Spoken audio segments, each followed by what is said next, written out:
बिस्मिल्लाहिर्रहमानिर्रहीम। Lesson number 11 English book class 7 में हम बिल्कुल एंड पे हैं इंशाल्लाह। उम्मीद है कि 3 से 4 दिन में या 3 से 4 लेक्चर्स में हमारा इंग्लिश बुक फिनिश हो जाएगा।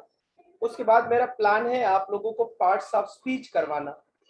पार्ट्स ऑफ स्पीच में मैं types of noun, types of adjectives, types of pronoun, ठीक है, टाइप्स ऑफ एडवर्ब्स, ये सारी चीजें तो एक दफा दोबारा समझाऊंगा। और उसके बाद मैं डायरेक्टली स्टार्ट कर लूंगा पेयर ऑफ वर्ड्स।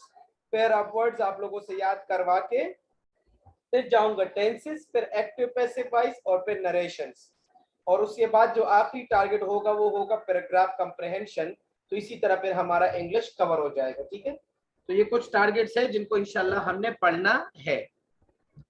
लेकिन अगर कभी कभी मैं आप लोगों को कोई एक्स्ट्रा चीज भिजवा दूं ना अचानक से कि यार आप लोग ये 2 पेजेस याद कर ले जो सेल्फ स्टडी के हो, स्पेशली उर्दू इंग्लिश में, ठीक है, तो वो आप लोग लाजमी किया करें। ठीक है, अभी अगर मैं किसी भी रीजन की वजह से कहीं क्लास नहीं ले पाता तो आप लोगों को मैं इंस्टेंट कोई होमवर्क भिजवा देता हूँ यूजफुल। जैसे मैंने पिछले दफा आप लोगों को वीकेंड पे 15 एसेस भिजवा दिए, जिसमें से माशाल्लाह कुछ लड़कों ने तो 15 के 15 कर लिए और बाकी 90% लोगों ने 10 एसेस तो लाजमी कर लिए। तो इस तरह की चीज से लाजमी फायदा उठाया करो जब भी मैं आपको इस तरह को कोई एक्स्ट्रा टारगेट भिजवा दूं। ठीक है, अच्छा, सिनोनिम एंटोनिम्स आपके पंजाब के क्लास 7 बुक से ही ज्यादातर आते हैं। और दूसरा, आप लोग 7 तक आए हैं तो आप लोगों ने डिफरेंट जगह पे डिफरेंट वर्ड्स पढ़े हैं, तो आप लोग को मीनिंग आ रहे हैं। तो अगर 5 सिनोनिम एंटोनिम्स है या सिनोनिम्स है तो उस 5 में से आपके 2 से 3 बुक से होंगे, एक ऐसा होगा जो आपको खुद आ रहा होगा और शायद एक मुश्किल हो भी सकता है। ये जरूरी नहीं कि आपको 5 के 5 आए, तो उससे परेशान होने की जरूरत नहीं है, क्योंकि हम अपकमिंग और दिनों में भी और स्टडी करेंगे और आसान कैडेट गाइड में भी कुछ सिनोनिम्स के पेजेस कर लेंगे, तो वो जो 1 या 2 मुश्किल होंगे वो इंशाल्लाह उसके अंदर से कवर हो जाएंगे। ठीक है, तो ये सारी चीजें मेरे टारगेट में है। अगर मैंने कोई चीज मिस भी किया तो फिर भी मेरे पास टाइम होगा अपकमिंग डेज में, फिर मुझे याद आ जाएगा। ठीक है,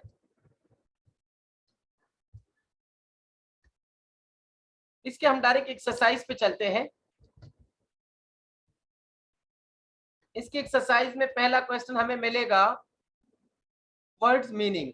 अच्छा, इसमें लिखा है गेस्ट मीनिंग और डिक्शनरी मीनिंग, यानी आपके जहन में क्या आया वो आप पहले में लिख ले और ओरिजिनल मीनिंग क्या है वो आप दूसरे में लिख ले। फिर उसके बाद हम explain the following phrases used in the text, in phrases को हम एक्सप्लेन करेंगे। फिर सन से जुमले बनाने, ठीक है, सनफ्लावर, सनबाथ। अच्छा, give pronunciation of the following words, ये प्रोनाउंस करना है, यानी सिर्फ रीड आउट करना है, रीडिंग करनी है इसकी जस्ट। ये क्वेश्चन नहीं आता पेपर में।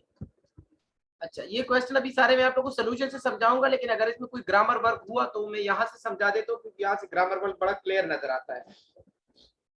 Transitive and intransitive verbs, transitive and intransitive verbs. Okay, अब देख ले बेटा, the boy writes a letter.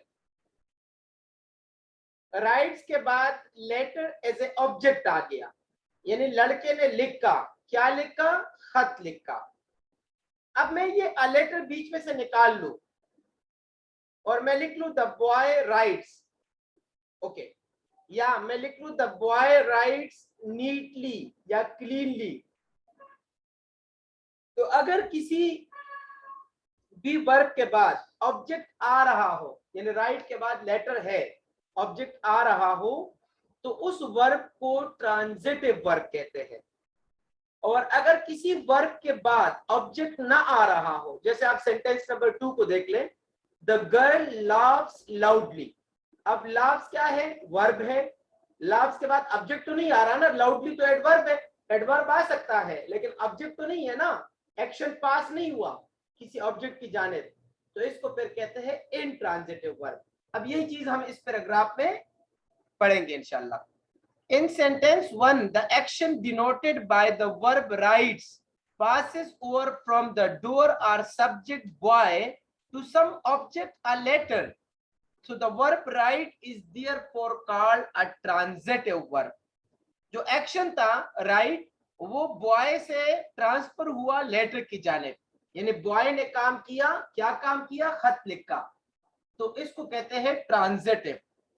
अब सेंटेंस नंबर 2 को देखें, the girl laughs loudly. So in sentence number 2, the action denoted by the verb laughs stops with the doer or subject girl and does not pass over to an object. यानी girl जो subject है उसने जो action किया laughs का, वो object की जानिब ट्रांसफर नहीं हुआ। तो जब ये ऑब्जेक्ट की जानिब ट्रांसफर नहीं हुआ तो हम इसको कहते हैं intransitive verb. It is called intransitive verb. So the verb laugh is therefore called an intransitive verb.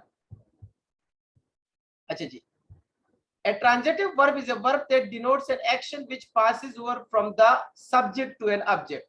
ये दोबारा वही बात आ गई, ये डिफिनेशन आ गया, ठीक है, कि ट्रांजिटिव वर्ब वो वर्ब होता है जो एक एक्शन को सब्जेक्ट से ऑब्जेक्ट की जानिब ट्रांसफर करे। ओके, जैसे ring the bill, ring object verb है, बिल ऑब्जेक्ट है। The driver stop the train, ये तो क्लियर जुमला आ गया यार, ड्राइवर सब्जेक्ट, स्टॉप वर्ब और ट्रेन ऑब्जेक्ट, यानी जिसमें ऑब्जेक्ट आ रहा हो वर्ब के बाद वो ट्रांजिटिव है। अब नीचे वाले जुमले को देखें, an intransitive verb is that which denotes an action which does not pass over an object, जो एक ऑब्जेक्ट की जानिब पास ना हो। जैसे द बिल rang loudly, अब the bill subject, rang verb और लाउडली एडवर्ब है, ऑब्जेक्ट तो नहीं है ना, तो इसका मतलब ये इनट्रांजिटिव है। द ट्रेन स्टॉप सडनली, देख लिया बेटा, the train object, stop verb, suddenly mean adverb, object तो नहीं है ना। सो इस तरह के सेंटेंसेस को कहते हैं, इस तरह के वर्ब्स को कहते हैं इनट्रांजिटिव वर्ब्स। इसको कहते हैं बेटा इनट्रांजिटिव वर्ब्स। अब नीचे कुछ एक्सरसाइज दिए हैं जिसमें हमने बताना है ट्रांजिटिव है या इनट्रांजिटिव है। तो मैंने वैसे सोल्यूशन भिजवा दिया, आप लोग वहां से बाद में देख सकते हो, लेकिन मैं यहाँ पे कुछ समझा भी दूंगा। The girl cut her finger, बस कट के बाद हर फिंगर ऑब्जेक्ट आ गया तो ट्रांजिटिव है। The clock stop this morning, stop के बाद ऑब्जेक्ट नहीं आया। दिस मॉर्निंग तो एडवर्ब ऑफ प्लेस है बेटा, this morning sorry adverb of time है, this is not an object. Okay, so the clock stopped, यहाँ पे जुमला खत्म हो गया। This morning is only an adverb, so it is called intransitive. Tell the truth, transitive क्योंकि tell के बाद ऑब्जेक्ट है the truth. Put away your books, put object verb है, योर बुक्स ऑब्जेक्ट है, तो ये ट्रांजिटिव है। The sun rises in the east, देख लिया बेटा ये भी इनट्रांजिटिव है। द सन राइजेस के बाद जुमला कंप्लीट हो गया। इन द ईस्ट तो एडवर्ब ऑफ प्लेस है, एडवर्ब ऑफ प्लेस है। ओके, सो ये इनट्रांजिटिव है। Time changes all things, all things object है तो transitive. The dog rain after me, अब देख लिया द डॉग रेन के बाद जुमला खत्म हो गया, डॉग रेन के बाद जुमला खत्म हो गया, सो इट्स एन इनट्रांजिटिव। आगे एडवर्ब आ रहा है। Okay,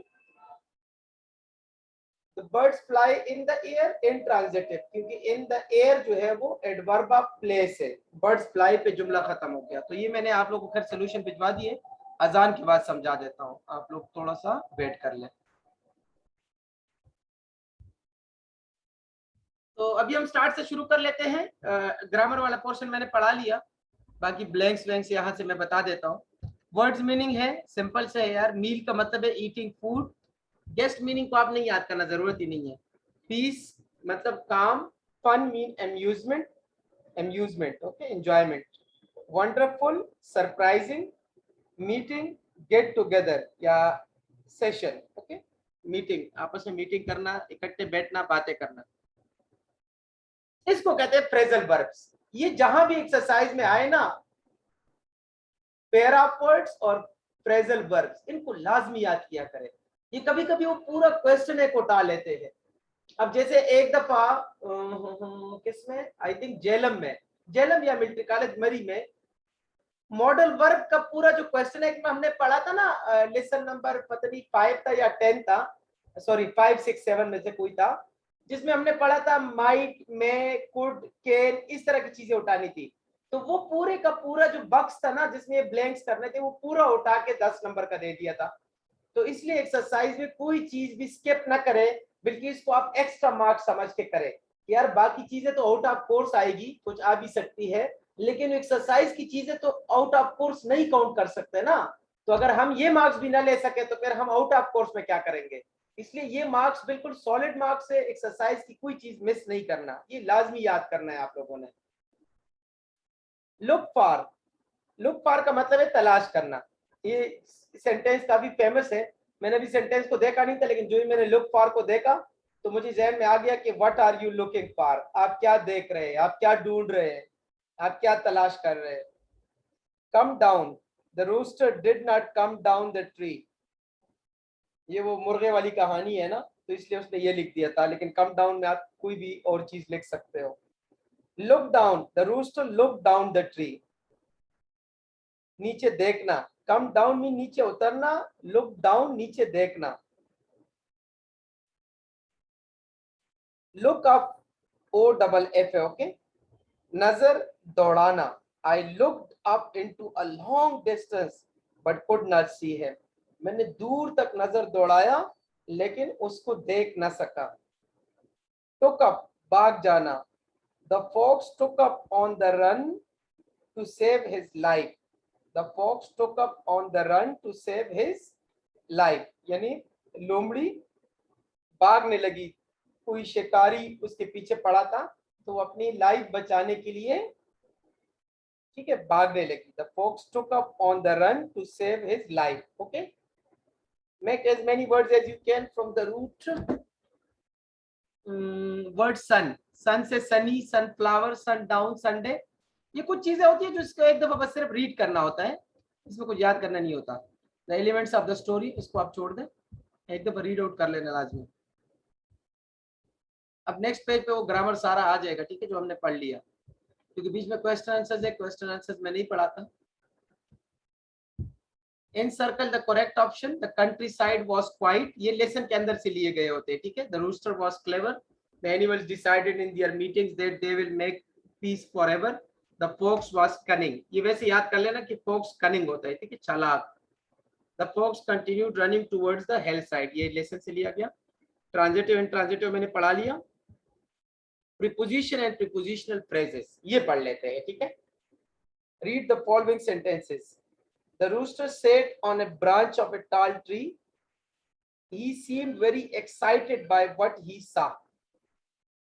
The words on, of, and, by are prepositions which show the relation of some nouns or pronouns to some other words in the sentences. Now read the following sentences. She is ill, she still works. In spite of her illness, she works. He made a promise, he kept it also. अब इन sentences से आगे question क्या किया गया है वो देख लेते हैं।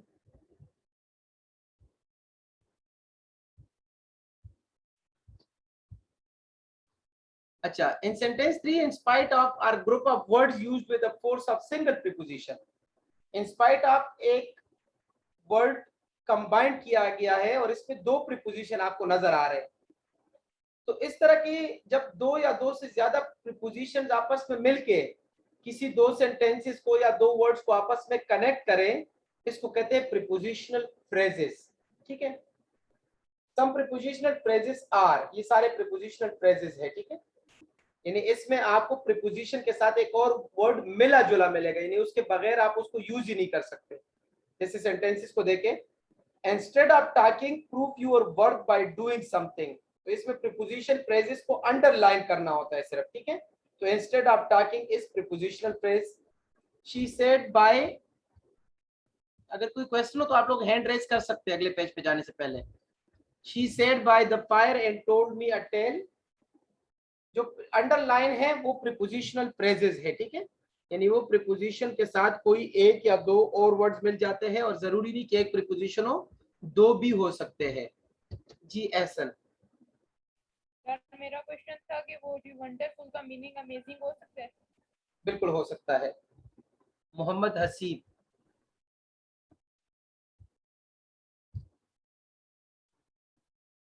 Yes sir, transitive intransitive verb दोबारा एक्सप्लेन कर दीजिए प्लीज। ट्रांजिटिव में बेटा ऑब्जेक्ट होगा और इनट्रांजिटिव में ऑब्जेक्ट नहीं होगा। एडवर्ब को हम इसे ऑब्जेक्ट नहीं ले सकते। जिस तरह किसी ने अभी मैसेज किया, आई थिंक आपने या किसी ने किया था, पहले मारूफ और पहले मजहूल। पहले मारूफ में देख लें, असलम ने काना काया, और पहले मजहूल में काना काया गया। ठीक है, खैर वो तो नहीं हो क्योंकि उसमें सब्जेक्ट नहीं होता, लेकिन इसमें एक्शन जो है वो सब्जेक्ट की जानिब पास हो जाता है, वो हम इसको कंपेयर नहीं कर सकते। अच्छा जी, ट्रांजिशनल डिवाइसेस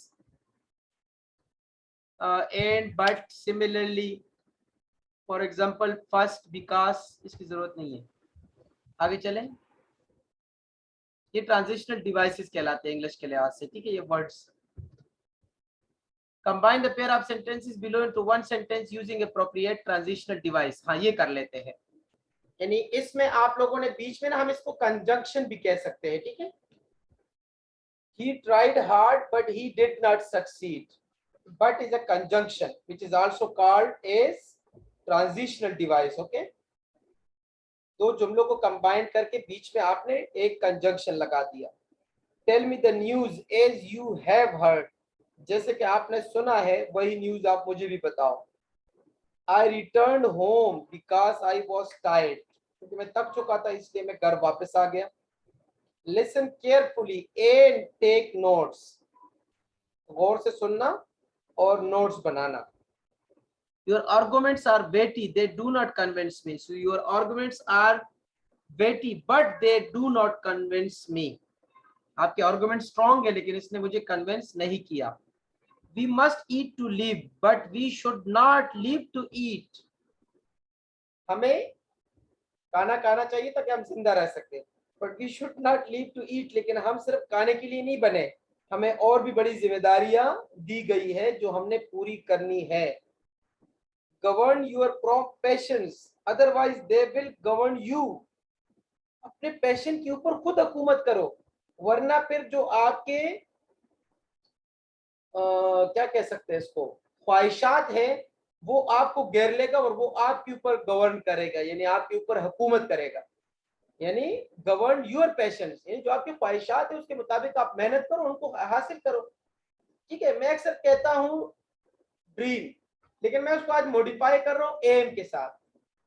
ड्रीम के लिए सोना पड़ता है और एम के लिए जागना पड़ता है, ये बात याद रख लेना। ओके, यानी ख्वाब देखना हो तो सो जाओ, ख्वाब आ जाएगा, लेकिन अगर एम अचीव करना हो, यानी आप लोगों का एक मकसद होना चाहिए लाइफ का, एम, तो उसके लिए आपको जागना पड़ेगा और इंशाल्लाह आप लोग अपना एम हासिल करोगे। ठीक है, सो आज रीडिंग कौन करेगा? जी मुदस्सिर सखावत, आपका क्या क्वेश्चन है? सर ये इसकी मैं रीडिंग कर लूं? अच्छा, आप रीडिंग के लिए हाथ उठाए थे, चलो कर लो, शाबाश, स्टार्ट करें। The three travelers go through a forest, find a purse of gold, agree to divide it equally. Go through a forest. ये पॉइंट्स इन पॉइंट्स से भी हमने स्टोरी बनानी है। ठीक है, अच्छा, the three travelers go through a forest, find a purse of gold, agree to divide equally, और one goes सर for इससे आगे food, क्या लिखा हुआ है? one goes for food, one goes for food, mixes poison, returns, the other to kill him, they eat, die, moral. हाँ, इसमें क्या हुआ होगा बेटा? तीन दोस्त थे, एक जंगल में जा रहे थे, हुआ होगा सर, इसमें हुआ होगा। सुने ना, मैं मुझे तीन सुने ना, जा रहे थे, आप माइक ऑफ कर दे। गोल्ड मिला उनको, सबने एग्री किया कि यार इक्वली डिवाइड करेंगे। एक बंदे को भिजवाया कि यार तुम खाना ले आओ, और ये बाकी दो की नीयत खराब हो गई। बाकी दो ने कहा यार गोल्ड है ना, तीन बंदों में तकसीम करेंगे तो कम कम मिलेगा। वो जो बंदा है ना, उसको मार लेते हैं तो हमें गोल्ड ज्यादा मिलेगा। लालच बुरी बला है। ठीक है, ग्रीड इज कर्स। उस बंदे ने क्या सोचा, वो भी लालची था, उसने काने में जहर मिला दिया। अब वो जो ही पहुंचा तो ये लोग खाना खाने से पहले ही प्लान बना दिया था कि जो ही पहुंचेगा हम इसको मारेंगे। तो इन दोनों ने मिलकर उसको मारा और आके आराम से खाना खाने लग गए कि चलो जी मौजे हो गई। और जब खाना खा लिया तो ये तीनों भी मर गए। तो लालच की वजह से किसी एक को भी कुछ हासिल नहीं हुआ और उल्टा उन्होंने अपनी जान भी गंवा दी। So once there were 3 travelers, they were going, ये मैंने वैसे सारा पढ़ा लिया, यही होगा जो मैंने बता दिया. Through a forest, they found a purse of gold lying in the way. They agreed to divide the gold equally among themselves. After some time, they felt hungry. They sent one of them to bring food from a nearby village. He mixed, वो जो चला गया food लेने, he mixed some poison in the food in order to kill the others and get all the gold himself. Okay, reflexive pronoun. While he was away, the other two decided to kill him and divide the gold between them. When he returned, the two rushed, beat him up and killed him. Having done away with him, काम तमाम करने के बाद, they ate the food. आके food enjoy किया. After a while, they fell dead on the spot. तो वो भी मर गए. Okay? तो इसके 3 हैं. इन्होंने 2 लिखे हैं. मैं तीसरा बता देता हूँ. As you sow, so shall you reap. जो बीज बोओगे वही काटोगे. Evil begets evil. बुराई से बुराई ही पैदा हो जाती है. ठीक है, ये याद रख लेना. अगर बुरा काम करोगे तो उसके अंदर आपको कभी भी नेकी नहीं मिलेगी, कोई अच्छाई नहीं मिलेगी. और तीसरा, ग्रीड इज कर्स, लालच बुरी बला है. तो ये हमारे मोरल आ गए जी. नूर मोहम्मद. ओ सर मैंने वो क्या कहते हैं, चलो reading आप रीडिंग करें आगे. The boy and the wolf. यहाँ से ये पहले पॉइंट्स पढ़े ना, पहले पॉइंट्स पढ़े. The boy and the wolf. Outline. A boy has sheep. He cries for. The villagers came to help. They did not find a wolf. They get annoyed. A wolf comes really. He shouts. No one came to help. The wolf kills the sheep. Moral. अब आप मुझे point से बता दो इसमें क्या हुआ होगा, जरा उर्दू में बता दो. सर एक बच्चा था सर, उसने झूठ मूठ में ना कह दिया होगा कि वो भेड़िया आया. ठीक है. हाँ. तो फिर वो फिर जब लोग आते हैं वो देखते हैं नहीं है, 3-4 मरतबा ऐसे ही होगा. जब आखिरी बार जब असल में भेड़िया आ गया तो उसने जब चीखें मारी तो लोगों ने कहा होगा छोड़ो ये ऐसे ही झूठ बोल रहा है ना. तो फिर उसने जो वुल्फ था उसने सर सारी वो खा ली शेप्स. शाबाश. इसका मतलब है कि झूठ का अंजाम बुरा, यानी झूठ नहीं बोलना चाहिए. ठीक है, चलो जी स्टोरी पढ़ो नूर Mohammad. Story. Once there was a boy. He used to graze a flock of sheep outside his village. One day he thought of a trick. He climbed the top of the hill and cried loud, "Wolf, wolf!" The villagers heard him and came running with sticks. Reaching there, they asked the boy, "Where is the wolf?" The boy laughed and said it was indeed a fun to see you running as hard as you could. There is no wolf at all. The villagers got annoyed. They went away scolding. Scolding the boy very much. The few days later, the wolf really did come. The boy was afraid. He cried at the top of his voice, "The wolf, wolf, help!" The villagers heard the voice, but they took no notice. They said he is joking again. No one came to help. The wolf killed several of his sheep and frightened Inari of his wits. क्या moral होगा बेटा? Sir झूठ बोलोगे, झूठ का अंजाम बुरा होता है. Once a liar, always a liar. Nobody believes a liar. कोई भी बंदा झूठे पे यकीन नहीं करता. ठीक है, नहीं करता. ओके क्लियर हो गया बेटा? Thank you. Okay okay, welcome welcome. तो ये था हमारा लेसन जो बिल्कुल कंप्लीट हो गया. इसका मैंने बिल्कुल वर्ड टू वर्ड पढ़ाया और इसके बाद मैं आप लोगों को अभी खतूत पढ़ाने लगा हूं. तो आप लोग 1-2 मिनट ब्रेक करके दोबारा आ जाए और हम आज कोशिश करेंगे कि 4 खतूत पढ़े. ठीक है, वैसे तो मैं यूजुअली 2 देता हूं लेकिन आज मैं ज्यादा दे देता हूं ताकि हमारा कोर्स में और भी चीजें हैं वो भी कवर हो जाए इंशाल्लाह. ठीक है. अच्छा, स्टोरीज वैसे पेपर में कभी कभी आ जाती है और खासकर जो लेसन के अंदर हो तो उसको किया करें. जहन में कोई कंफ्यूजन नहीं होनी चाहिए. एक दफा आप लोग आसान के स्टोरीज भी पढ़ लेना. आती बहुत कम है लेकिन अगर आ गई तो कम से कम बंदा अपने वर्ड्स में तो लिख सके. ठीक है. So take a 2 minutes break and then can